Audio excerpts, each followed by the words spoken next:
Est-ce que vous voyez tous très clair? Ok. Je crois que, à moins que tu sois le nouveau venu. Mais c'est un thème que nous avions abordé, ça fait longtemps. Mais on avait essayé de laisser un peu ça en suspense. Alors, nous allons essayer petit à petit de les décortiquer pendant au moins 3 mois. Et puis nous allons entrer dans le message que Dieu m'avait donné pour l'année 2025. Le précurseur et le travail de Malachie 4. Nous avons vu ce que c'est un précurseur et ce que c'est la mission ou le travail de Malachie 4.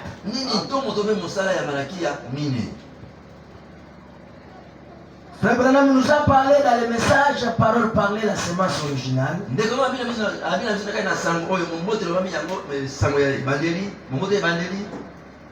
Il dit, je veux parler pour que tout le monde soit au courant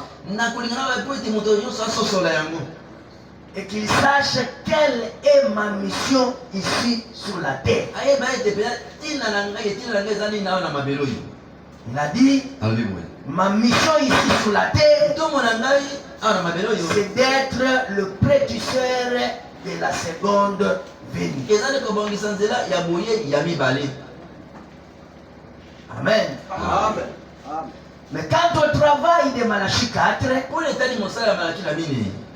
travail de Malachie 4, c'est un ministère. Le frère Branham dit, dans le message, dès ce moment-là, il dit, je vais vous dire, c'est que mon ministère. Mon ministère, c'est de vous le dire simplement, il est ici. Et quand on travaille de Malachie 4, du précurseur, comme étant le précurseur de sa seconde venue, qui était sa mission, nous avions essayé de parler du premier point qui est la restauration. Et c'est de cela que nous sommes en train de continuer. Parlant de la restauration. Et qu'est-ce que Frère Branham est venu restaurer? Il est venu restaurer l'église. Restaurer l'église comment? Ramener la foi de père à leurs enfants. Pourquoi? Parce que Jean-Baptiste, étant le précurseur de sa première venue, sa mission était de ramener le cœur des enfants au Père. Parce que le Père avait un cœur dur. Et c'était difficile de croire un homme né d'une femme qu'il était le Messie. Alors, avec la connaissance qu'avait le Père, pour qu'il puisse croire ces choses, il faut avoir le cœur des enfants. Parce qu'un enfant a la facilité de croire tout ce que tu lui dis. Amen. Amen. Est-ce que vous me suivez? Alors, le travail de Jean-Baptiste, c'est de prendre le cœur du Père, à le ramener au cœur des enfants, afin qu'ils soient capables de croire Jésus comme étant le Messie et le libérateur. Mais à ce temps de la fin, le précurseur de la seconde venue, il vient faire la restauration, de prendre maintenant le cœur de Père et le ramener au cœur des enfants. Pourquoi? Pour que les enfants qui n'ont pas assez de compréhension, pour que les enfants qui ont peur puissent avoir la foi de Père, envie d'avoir plus de compréhension, la révélation et la capacité d'être comme le Père. Voilà le travail du second précurseur. Mais en commençant par la restauration, il a commencé par Joël 2 en vue de ramener ce que Dieu avait promis. Comme quoi, je répandrai mon esprit sur toute chair. Vos fils et vos filles prophétiseront. Le jeune gens auront des visions et les vieillards auront des songes. Et à partir de cette restauration, Branham nous ramène jusqu'aux âges de l'église. En nous ramenant aux âges de l'église, nous nous retrouvons directement avec le sceau qui ont été écrits dans le livre. Et nous avons montré par rapport au songe de Junior Jackson où il lui a été montré, il a vu Frère Branham quelque part et il expliquait les gens le trace de l'eau qui était resté sur les rochers et il expliquait aux gens. À leur expliquant, arrivé à la fin, il a saisi quelque chose en l'air et il a coupé les capuchons de cette montagne. Et en coupant les capuchons de cette montagne, il a vu qu'à l'intérieur il y avait une pierre de granit. Oh, cette pierre de granit, le soleil n'a pas frappé dedans.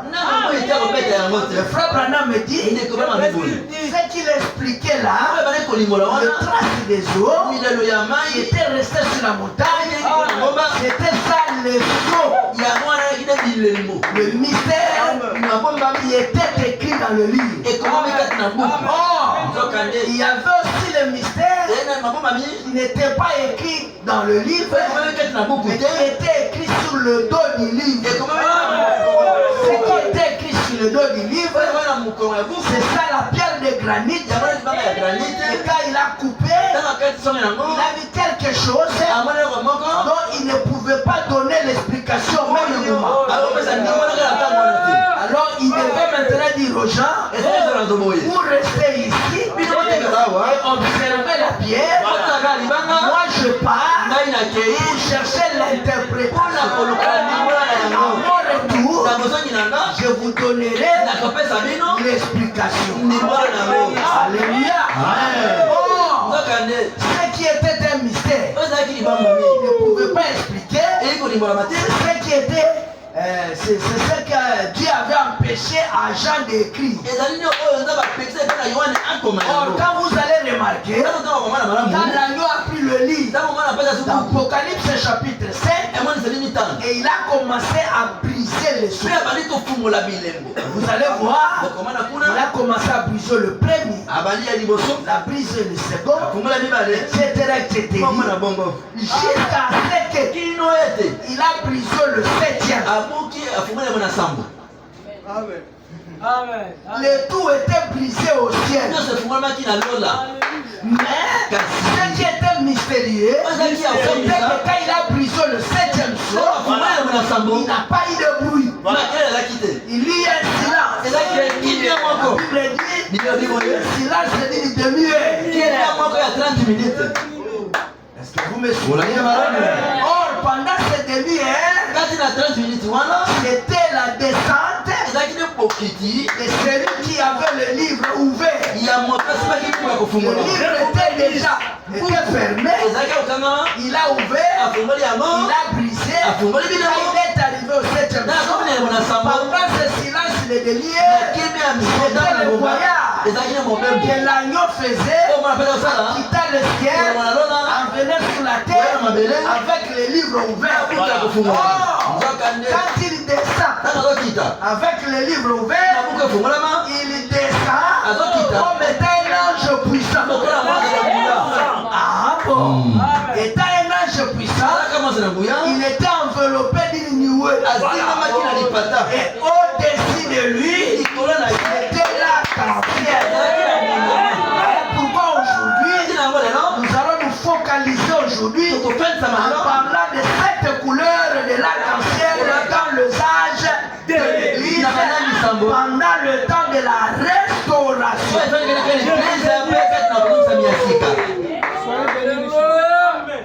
Est-ce que vous me suivez?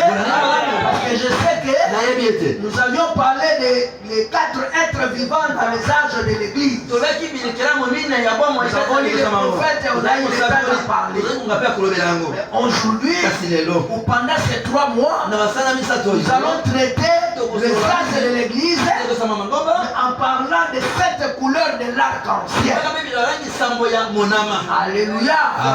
Et quand tu l'es descendu comme ça, alors Jean a vu que la descente de cet entreprisant, quand il est arrivé sur la terre, il a entendu comme un lion qui rugit. Oh, à l'écoutant le rugissement, il a dit le 7 tonnerres fit entendre. Vous allez vous retrouver que les 7 sceaux étaient un mystère. Étant brisé au ciel, arrivé sur la terre, il y a 7 voix de tonnerre. C'est ça le mystère qui reste gardé derrière le dos, qui sera le travail de Malachie. Et là, je ne sais pas quand est-ce qu'on arrivera. Pour parler du travail qui est le ministère. Jusque là, nous parlons de préquisseur. Amen. Amen. Le 7 couleurs de l'arc-en-ciel dans le 7 âge de l'église. Qu'est-ce que cela est venu faire là-bas? Qu'est-ce que cela nous explique? Et nous allons aborder les âges de l'église en parlant précisément de vertu. Pourquoi en parlant précisément de vertu? Parce que c'est la force qui nous amène pour aller exploiter des ressources inexploitées.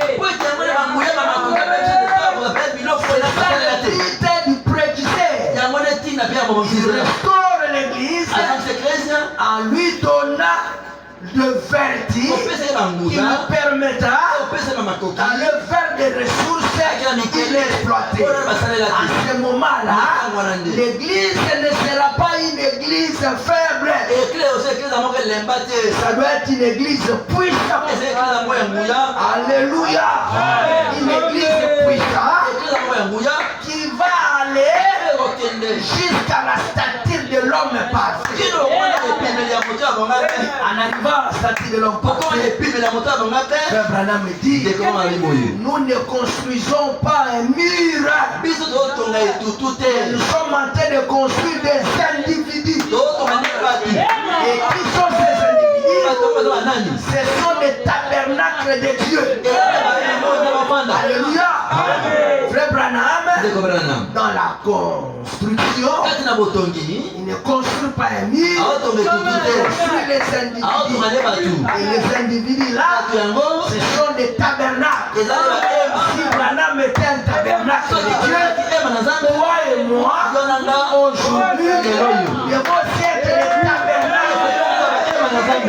Si nous croyons Dieu dans la chair humaine, montrant que la plénitude de la divinité de Dieu était entrée en Branham pour faire le travail. Voyez aussi que cette plénitude de la divinité est entrée en toi et faire les œuvres. Parce que Jésus avait dit, les œuvres que je fais, pas il le fera. Pas il. Non, alléluia. Cela veut dire que nous tous nous sommes mis sur le même diapason. Frère Branham me dit, vous êtes avec moi le messager de ces mêmes messages. Amen, amen. Est-ce que vous me suivez? C'est comme ça que Dieu est en train de restaurer l'église à lui ramener à ce niveau-là. Mais ce n'était pas chose facile. Il a fallu les 4 êtres vivants dans les âges de l'église pour respirer par leur esprit le Saint-Esprit qui était dans les âges de l'église, envie de leur donner la force avec le membre de cet âge-là de vaincre l'antichrist dans les âges. Amen. Amen. Voilà pourquoi il y a les 4 êtres vivants dans les âges de l'église. Nous nous retrouvons avec les 7 couleurs de la Avant que je puisse aller de l'avant, j'aimerais d'abord poser des bases en lisant les prophètes Branham. Puis on va avancer. Vous aimez les prophètes?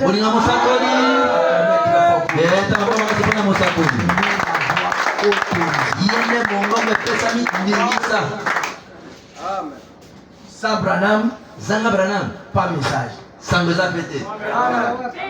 Amen. Oh, moi je suis un lecteur de la Bible. Amen. Amen. Lis la Bible sans Branham.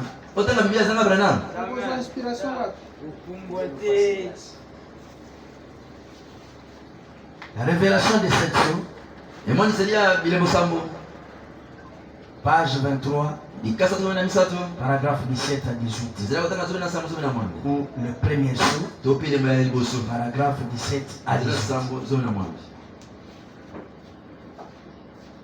Oh, comme j'aimerais avoir une immense plan et dessiner toutes ces choses comme je le vois. Vous savez, montrer comment chacune d'elles se place. Je l'ai dessiné sur une petite feuille de papier. Vous le savez, jusqu'ici, tout est parfaitement juste. Selon les temps, les arts qui sont venus, qui ont passé, et tout s'est parfaitement bien ajusté ensemble. Alors peut-être que ce n'est pas entièrement juste. En tout cas, c'est toute la connaissance que j'en ai. Je sais. Et si je fais de mon mieux, et que je fais une erreur en essayant de faire de mon mieux, du mieux que je peux, alors Dieu me pardonnera sûrement d'avoir fait cette erreur. Si je me suis trompé. Amen. Amen. Et Dieu me pardonnera. Parce que je ne l'ai pas fait sciemment. Et je l'ai fait par rapport à la connaissance que je. Et cela s'est avéré que, avec le peu de connaissances, j'ai pu commettre une erreur. Dieu me pardonnera. Selon la parole et le message, je crois que le dessin est juste. Chaque chose va se placer justement. Selon les messages. Paragraphe 18. Mais donc ces 3 premiers livres, ce sont le premier étage de l'église. Ensuite, nous voyons au chapitre 4 d'Apocalypse, Jean est enlevé. Nous avons les âges de l'église et il n'a pas dit grand chose au sujet des âges de l'église. Je pense que les gens vont être vraiment surpris. Il a placé l'église là-bas dans la tribulation. Il y a ces choses qui doivent arriver. Comme je l'ai dit dimanche hier.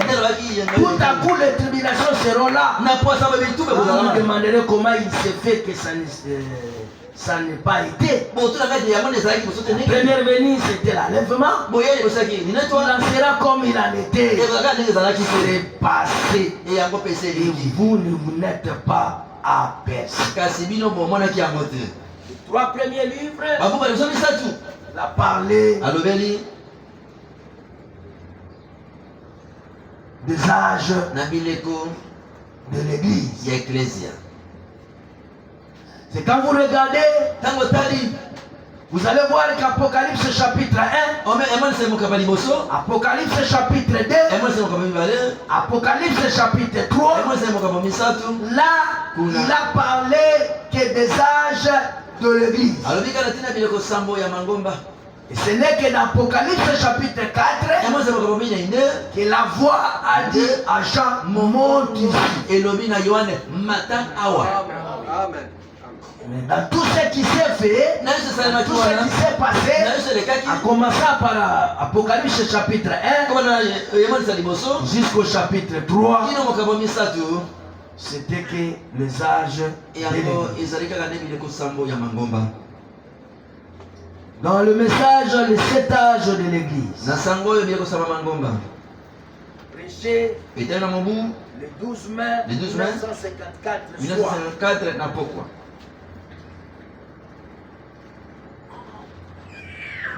Paragraphe 108 jusqu'à 110. Je l'ai regardé ici dans Apocalypse chapitre 4. Quand Jean s'est retourné pour voir cette voix une fois de plus,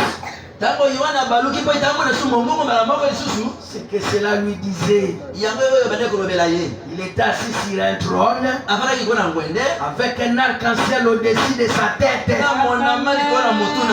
L'arc-en-ciel a 7 couleurs parfaites. 7 parfaites couvertures. Couleurs représentant le 7 âges de l'église. Les 7 couleurs de l'arc-en-ciel, ce sont les 7 couleurs représentant le 7 âges de l'église. En termes clairs, que dans les âges de l'église, on retrouve les 7 couleurs de l'arc-en-ciel. Chaque âge a une couleur. Et cette couleur est significative par rapport à l'âge, à l'esprit de l'âge et à ce qui doit se passer dans cet âge-là. Très bien.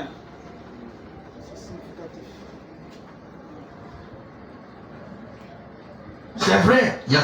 Une fois de plus. Qu'est-ce? Voici la chose, frère. C'est vrai. Regardez, cette couleur parfaite, un arc-en-ciel représente une alliance. Que Dieu soit loué. L'arc-en-ciel représente l'alliance. Cette couleur représente le sage de l'église. Les 7 couleurs qui représentent les sages de l'église, car Dieu a fait alliance, non pas une seule église, mais il a fait alliance à tous les sages de l'église. Et étant lui-même le maître de la moisson, il est en train de marcher au milieu de cet âge de l'église. Alléluia! Marcher au milieu de cet âge de l'église, il commence par le rouge, il termine avec le violet. Alléluia! Il est entré par la foi et il termine par l'amour fraternel.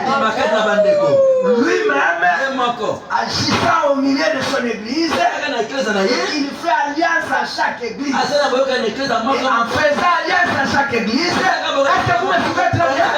En faisant alliance à chaque église, il y a des moments où il est entré de louer l'église. Mais à un moment donné, après avoir loué les saints de l'église qui ont été victorieux à cet âge-là, il n'a pas manqué de le réprimander avec les erreurs graves qui ont été commises dans leur âge. C'est que Dieu ne loue pas seulement, mais il réprimande aussi l'Église. Pourquoi? Dans le but de les réveiller. Amen. Amen. Amen.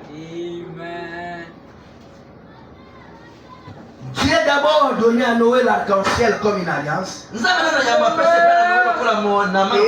éléments sont toujours sur la terre. Comme une promesse de la part de Dieu devant lui. Quand il pleut et qu'il voit l'arc-en-ciel, Dieu a dit, je ne détruirai plus jamais cela par l'eau. Et puis, j'ai vu avec cette couleur de l'arc-en-ciel au-dessus de la tête de Jésus. Il était là-dedans. C'était l'alliance de Dieu. Il se tenait au milieu de cette chandelier d'or.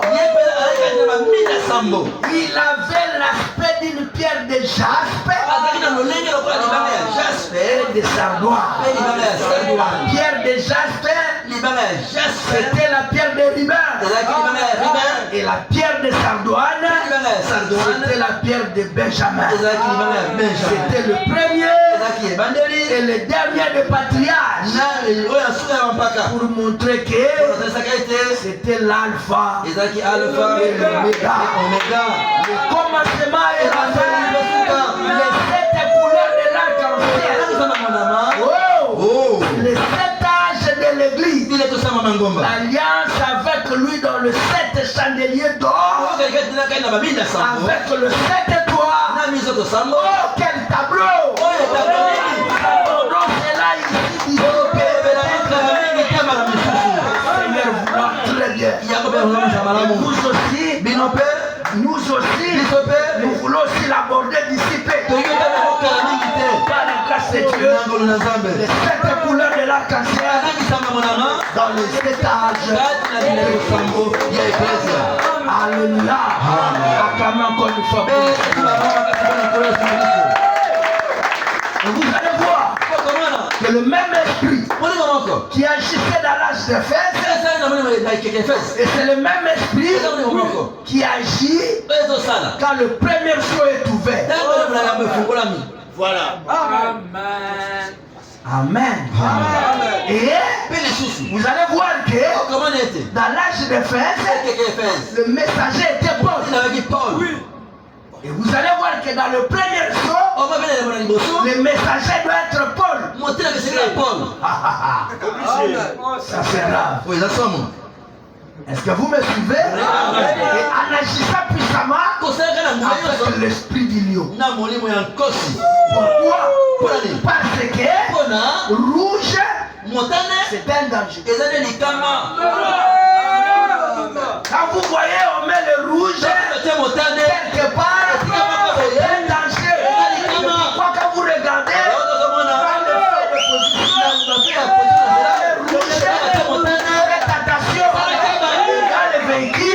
quand on freine derrière là-bas,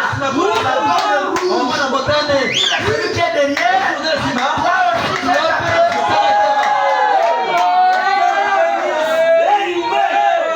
Dieu vous bénisse. Oh là là. Merci Seigneur. Oh, avancez. Ah, lentement. Vous risquez de m'amener rapidement parce que je sens déjà l'esprit. J'ai besoin que nous puissions aller lentement. Vous êtes les animaux qui se trouvent dans la forêt. Je ne peux pas vous chasser rapidement. Si je prêchais ailleurs, là c'est une autre forêt. Là je pouvais faire plus.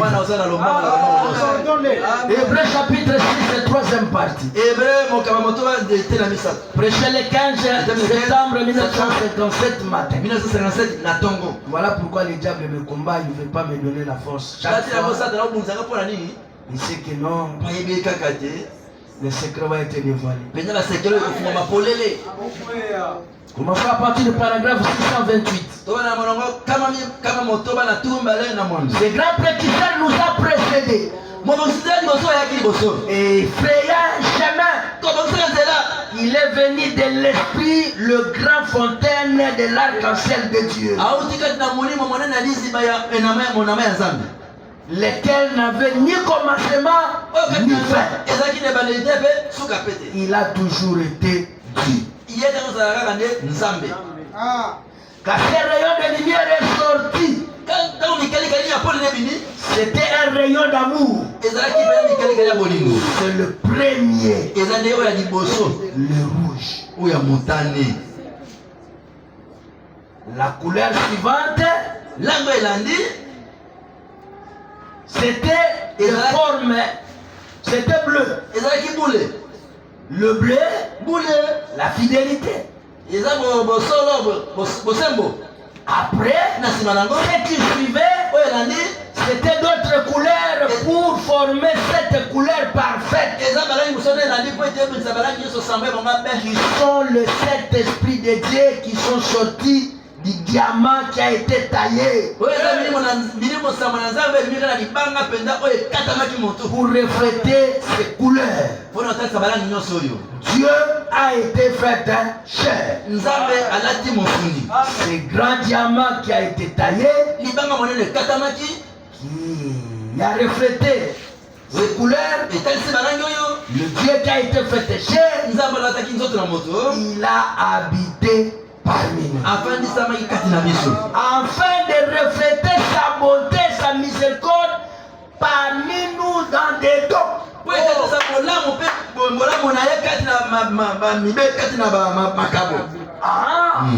Lui-même, il est venu se refléter dans l'église au travers des dons. Voilà pourquoi nous avions parlé du corps le plus malade. C'est quand on n'arrive pas à comprendre la particularité qu'elle est.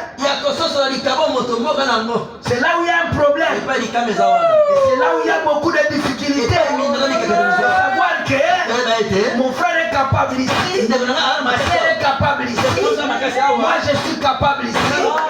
Mais pour que les choses marchent, on ne va pas marcher séparément. On va être unis. Arriver à soulever. Mais quand nous voulons prendre parti, et je veux que ça soit moi, lui aussi il veut que ça soit lui, l'autre aussi, alors vous allez voir que le tableau sera sombre et on n'arrivera nulle part. L'union fait la force. Et si nous pouvons rassembler notre énergie, alors il n'y a rien qui sera trop lourd. Oui, jamais. Amen. Amen. Amen. Voilà pourquoi nous prions pour des requêtes. De telle sorte que tu as essayé de prier seul, les choses n'ont pas marché. Alors mettons-nous ensemble. Et que l'église prie pour ça. Et on va aller de là. Amen. Pourquoi? La Bible dit qu'il est doux et agréable pour des frères et des ensemble. Merci Seigneur Jésus. C'est là où Dieu déverse sa bénédiction. Le gros diamant était taillé. Et il a reflété les couleurs. Et il a été fait chair. Et il a habité parmi nous. Et enfin, son but plutôt, d'habiter parmi nous, c'était de refléter sa bonté. Et sa miséricorde parmi nous par des dons, par des miracles, par des prodiges. Tous ces grands cancers étaient devenus une théophanie. Fait à l'image de l'homme. Cependant, il n'était pas encore un homme. Voilà. Il n'avait pas encore de chair. Il était la grande fontaine d'amour. C'était le Seigneur Jésus-Christ. Amen. Quand il est sorti du Logos et qu'il est devenu corps parole, il devait maintenant se faire chair et habiter parmi nous pour répandre sa beauté parmi des dons, envie d'avoir des miracles, des prodiges et beaucoup de choses. Moïse a dit, j'aimerais te voir. Dieu les cacha dans les rochers. Et comme il passait tout près, il lui tourna les dos. Moïse dit que cela ressemblait à un dos d'un homme. Ensuite, que s'est-il passé? Un jour, alors qu'Abraham était assis là dans sa tente. Nous aborderons cela ce soir. Lorsqu'Abraham était assis dans sa tente, Dieu est venu vers lui dans un corps de chair. Amen. Alléluia. Amen. Oh, je me sens très bien. Eh bien, direz-vous frère Branham, nous allons le voir là où il a raconté Abraham avant cela. Selon l'ordre de Melchisedec, un corps de chair. C'était qui? Certainement qu'il était. C'était Dieu dans la chair. Vous dites, oh frère Branham, pourquoi devait-il revenir pour naître? À ce temps-là, il n'était pas né. Quand il s'est vu avec Melchisedec, Abraham l'a croisé en tant que Melchisedec. C'est vrai qu'il était dans la chair. Cette chair-là n'était pas née. Quand il est allé voir Abraham sous le champ de Mamoré, c'est vrai qu'il était dans la chair, mais il n'était pas encore né. Dieu vous bénisse. Amen. Merci Seigneur Jésus. Est-ce que vous me suivez? Suivez-moi calmement. Je dis que je pose des bases pour que vous compreniez le 7 couleurs de l'arc-en-ciel dans le 7 âges de l'Église. Qu'est-ce qu'il est venu faire? Pourquoi? Quels sont les effets bénéfiques de cela pour l'Église? Merci Seigneur. Il n'était pas encore né quand Abraham l'a rencontré. Melchisedec était le roi de Salem, le roi de Jérusalem, ce qui veut dire le roi de paix. Il n'avait ni père, ni mère, ni commencement de jour, ni fin de vie. Jésus avait un père et une mère. Il a eu un commencement de jour et une fin de vie. Mais il a été fait selon l'ordre de Melchisedec. Il a été fait selon l'ordre de Melchisedec.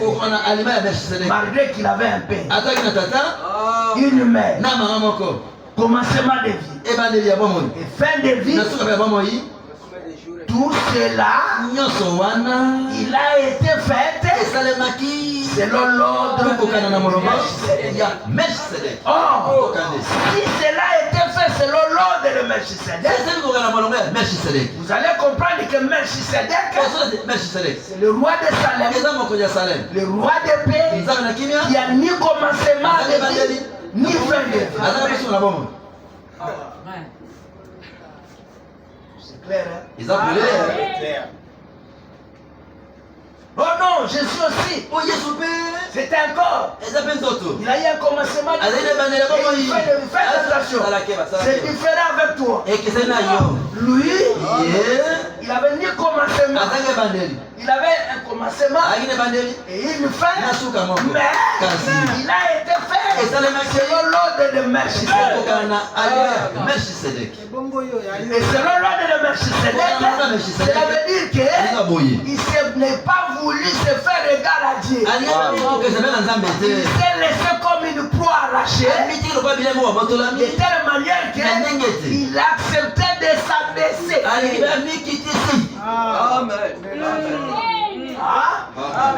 Il acceptait de s'abaisser. Pourquoi? Parce qu'il avait un but à poursuivre. S'il était resté seulement à l'état de Melchisedec, alors nous n'aurons pas de vie. Mais à cause de la rage de Sidada, il a accepté d'avoir un corps qui a un commencement de vie. Voilà pourquoi à la fin, la Bible dit le Père l'a souverainement.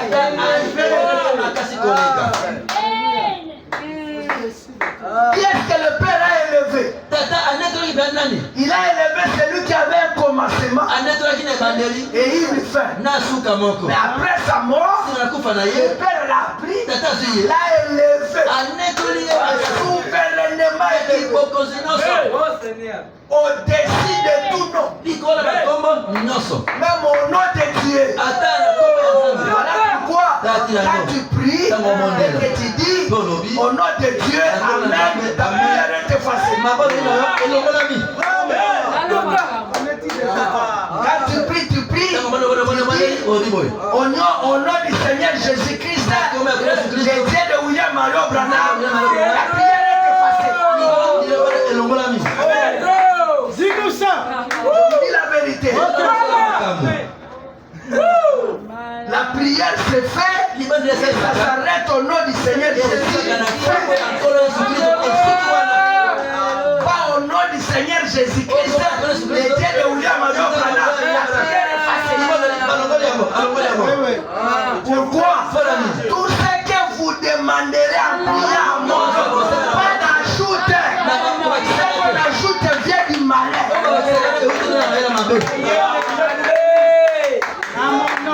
Tout ce que vous demanderez au Père à mon nom en priant, au nom de Jésus,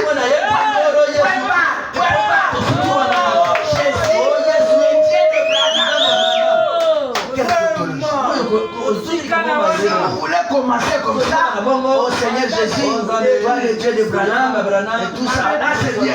Mais quand vous allez au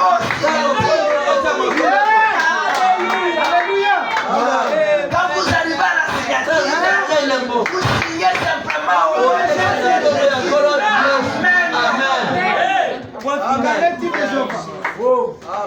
oh non, au nom du Seigneur Jésus, le Dieu de notre prophète, le Dieu de William Mario Branham, la prière nous société deuxième, troisième mi-temps. Dès que vous signez comme ça, cela veut dire que ça ne sera pas exaucé. Parce que Branham me dit, quand vous priez à mon nom, Dieu ne vous écoutera pas. Amen. Hein? Quand vous priez au nom de Dieu de William Mario Branham, Dieu n'écoute pas. Au nom du Seigneur Jésus. Amen. Alléluia. Les bien-aimés frères, toutes ces choses-là, vous allez comprendre quand nous allons entrer dans le message que Dieu m'avait inspiré pour aller de vivre.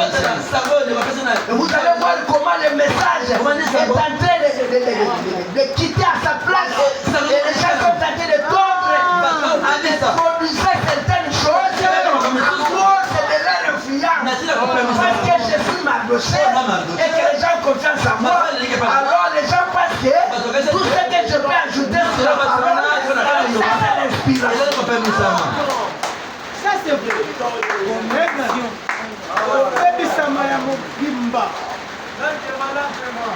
Que Dieu nous fasse grâce. Il est venu dans la chair.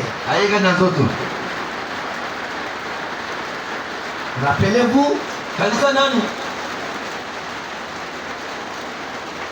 630 000. Et bien, direz-vous, frère Branham, vous allez le voir là où il a rencontré Abraham.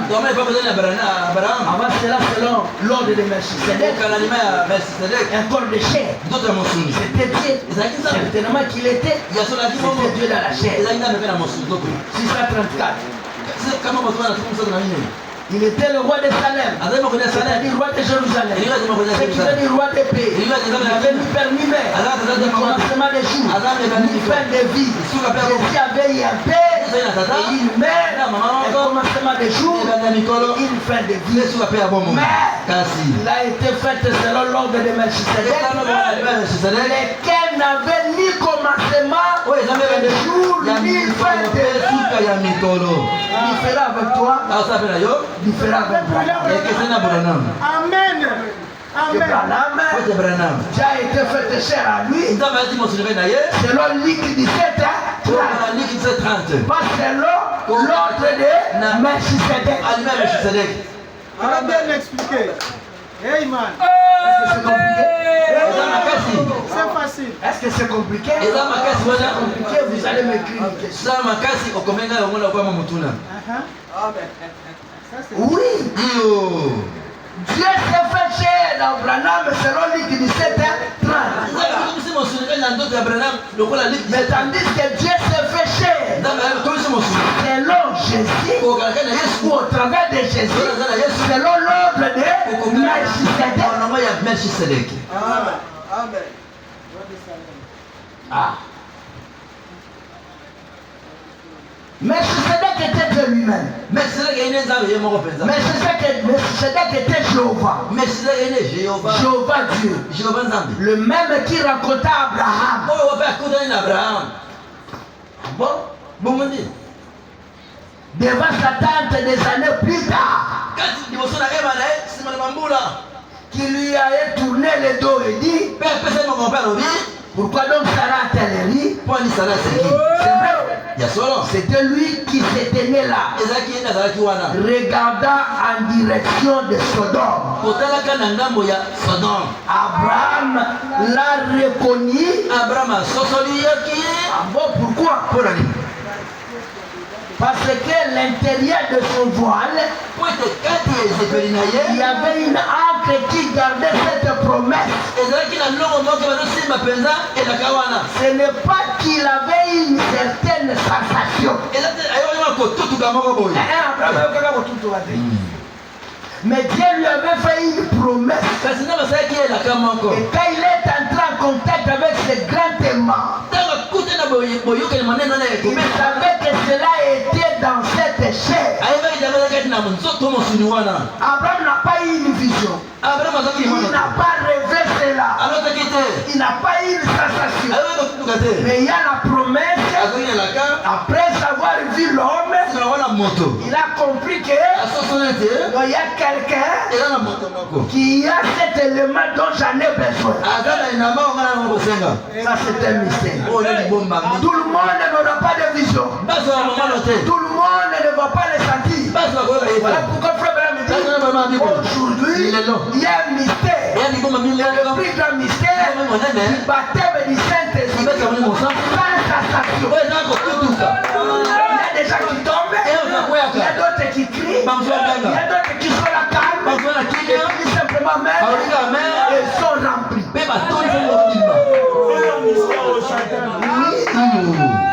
le baptême du Saint-Esprit. Et Dieu vous bénisse. Oui, c'est bien. Il y a d'autres personnes, tellement qu'ils écoutent la parole. Alléluia, alléluia, alléluia.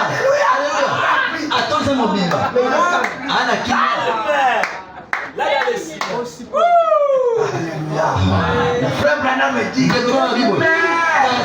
la vie de Jésus-Christ va suivre ce baptême du Saint-Esprit.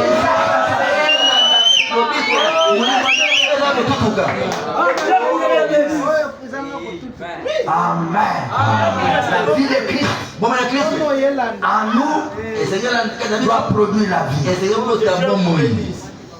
Il a parcouru là un bout de chemin avec Abraham. Il a parlé à Abraham disant ainsi, je ne cacherai pas ces choses à Abraham. Vu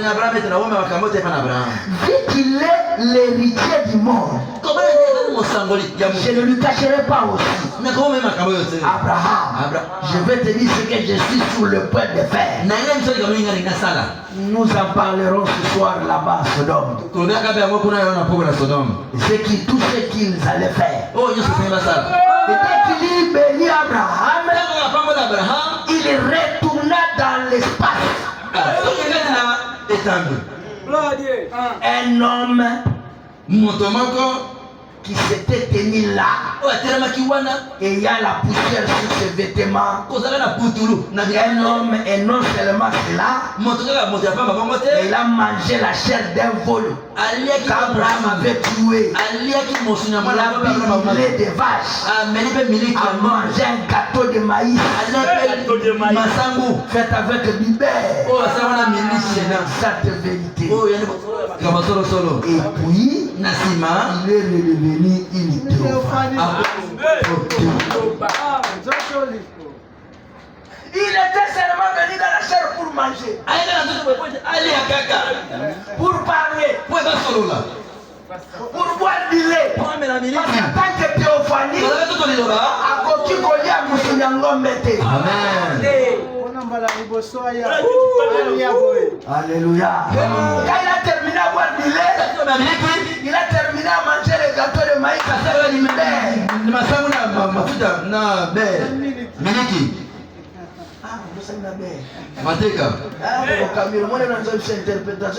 français, ça c'est un intellectuel. Moi, le qui ne croyez pas qu'on interprète parce qu'on dit manger, colia. Il faut être dans l'esprit. Après qu'il a terminé tout faire, il a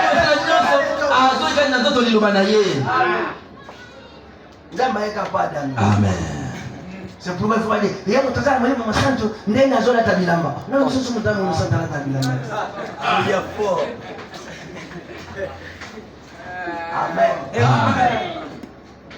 Le Saint-Esprit crie. Est-ce que vous croyez ça? Le Saint-Esprit crie. Il crie comment?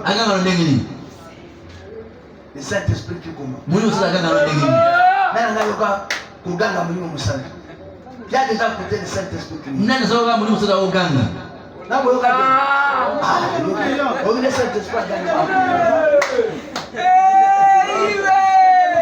Le Saint-Esprit crie. Le Saint-Esprit danse. Pourquoi il ne peut pas manger? Amen.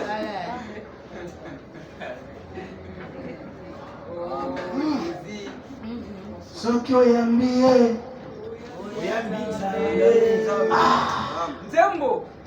Ce qui est lingué. C'est le problème. C'est ça.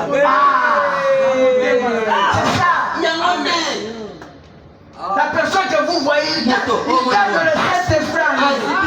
Il voit le Saint-Esprit, regarde-lui. Il a parlé Dieu.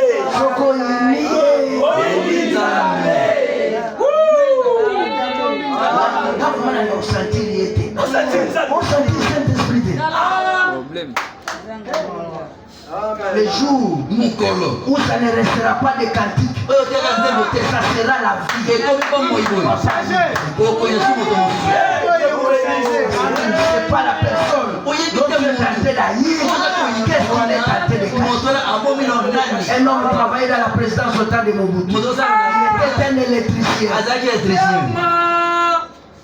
Alors que le président devait venir quelque part pour tenir des réunions, il devait arranger pour qu'il y ait des électricités. Il a essayé de faire tout, mais il n'y avait rien. Et le temps passé. Le président devait venir. Il a essayé de faire tout. Il a dit bon, c'est fini. Ça s'arrête ici. Je ne peux rien faire. Ma connaissance est tombée caduque.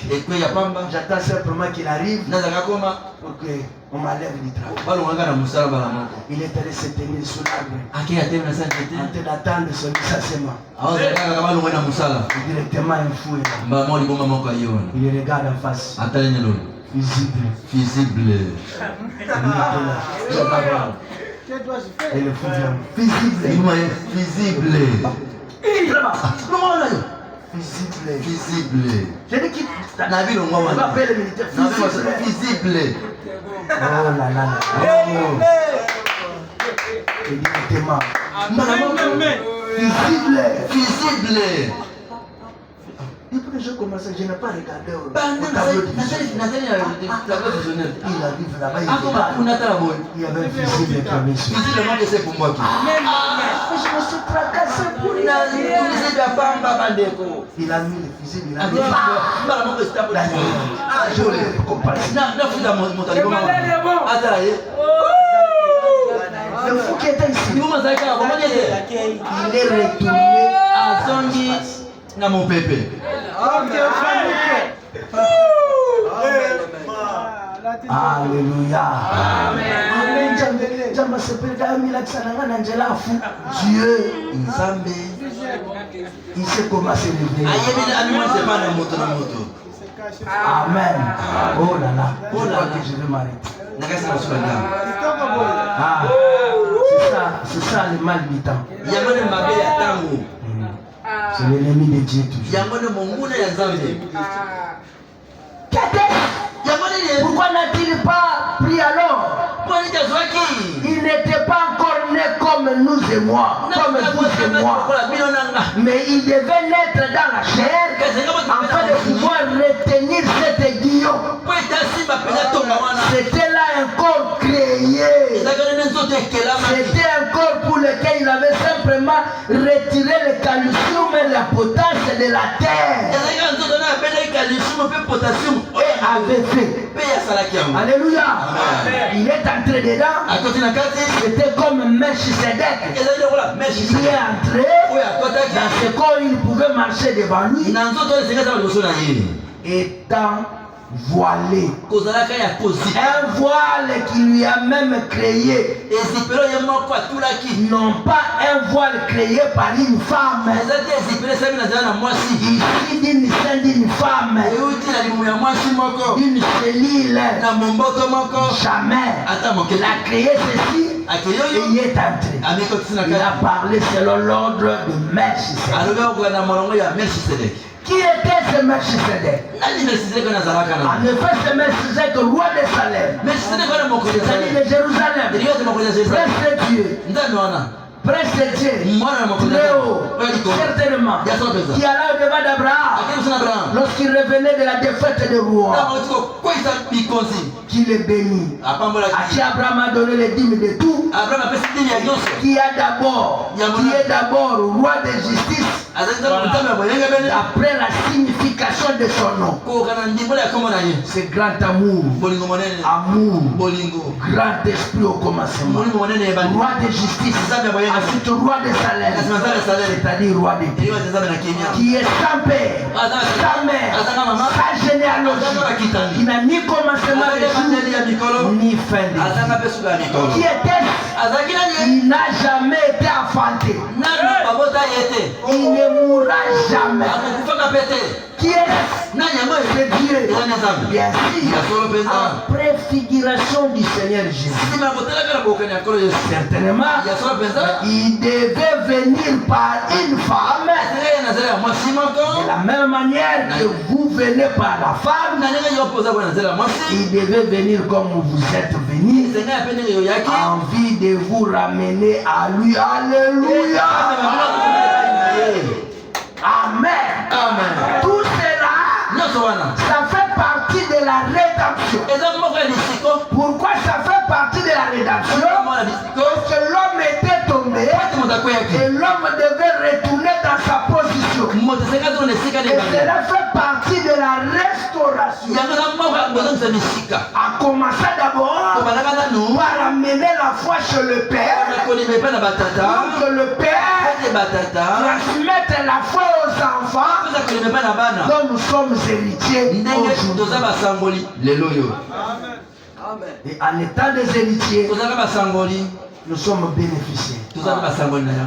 Voilà pourquoi dans les types, Joseph en aima beaucoup. Jacob, Israël en aima beaucoup son fils Joseph, qu'il a eu dans sa vieillesse.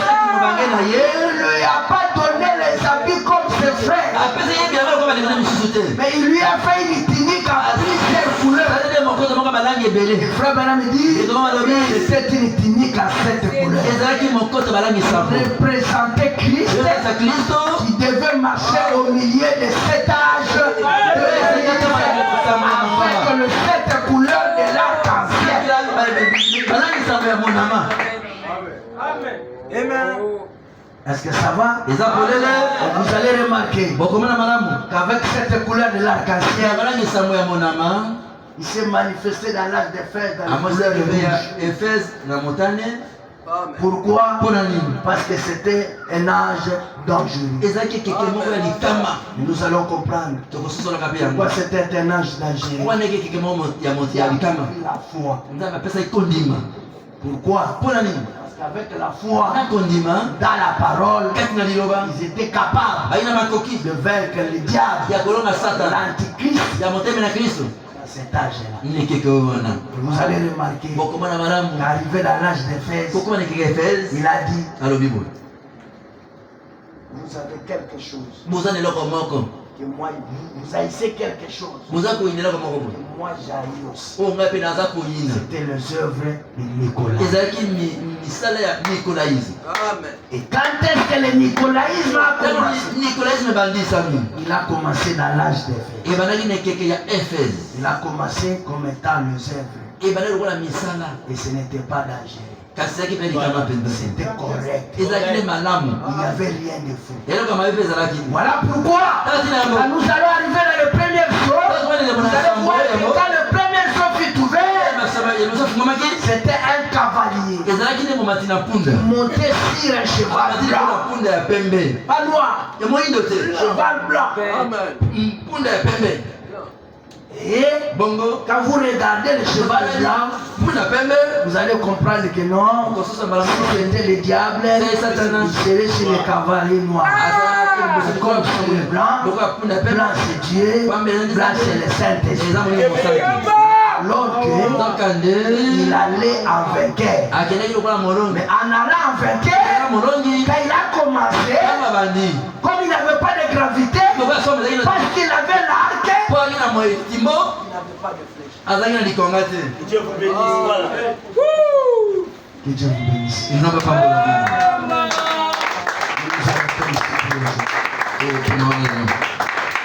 J'avais dit que c'était les bases. Par la grâce de Dieu, si vous arrivez à payer les 4000 francs, là on entre directement. On a tout le cas, frère. Maintenant, sur la février, si on a copié, c'est à la prédication. Ceux qui ont le copié, donc on fait la terre, on a copié ça. Ceux qui ont 12 heures, tout ça, les 5 minutes, tout 4. Ah oui. Que Dieu vous bénisse. Nous allons nous tenir debout. Et nous allons chanter un petit cantique. Lorsque le Seigneur appellera, j'entendrai répondre. Lorsque il m'appelle,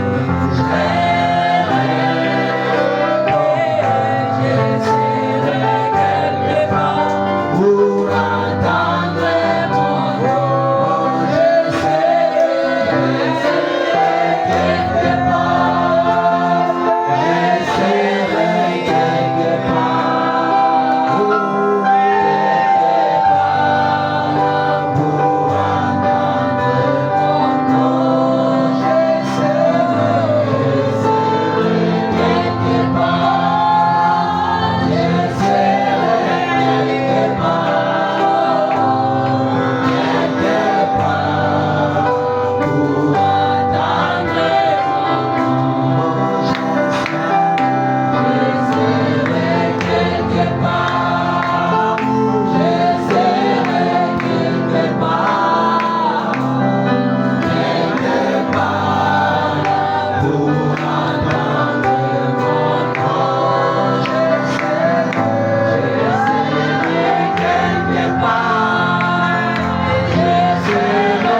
Dieu très bien aimé, Zambe mulingami. tu as été toujours Dieu.